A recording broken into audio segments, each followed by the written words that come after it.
Desidido naman po si Bonita Baran na ituloy ang kaso laban sa mag-asawa. May live report si John Consulta. John? Jiggy, isang masayang Bonita Baran ang nakita namin kanina sa kamera kasama ang kanyang pamilya. Bubuti na raw kasi ang kanyang kalagayan. Gayunpaman, desidido si Bonita na ituloy ang reklamo laban sa mag-asawang Marzan sa kabila ng kanilang paghingi ng tawad. Ang masakit daw kasi, pilit pang itinanggi na mag-asawa ang ginawang palupitan sa kanya nang nauwi sa kanyang pagkabulag.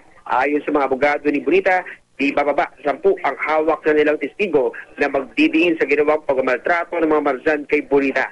Paniwala ng kampo ni Bonita, mistulang inamin na rin ni Annalisa ang krimen matapos aminin daw sa Senate hearing kahapon na sinuotan niya ng diaper si Bonita nang isakay nila ito sa bus na biyaheng Catanduanes. Bulag na kasi noon si Bonita at hindi na makabababa ng bus para pumunta sa palikuran. Pagdating sa kamera, mainit na tinanggap si Bonita ng ilan sa kanyang mga kababayan sa Catanduanes at maging ng mga kongresista na sumusuporta sa pagpasa ng kasambahay bill. Pero ayon sa ilang mambabatas, mahalagang maihabol sa BICAM ng Senado at Kamara at ang pagsama ng mga probisyon na magbibigay ng proteksyon sa mga kasambahay laban sa karahasan. G? Maraming salamat, John Consulta.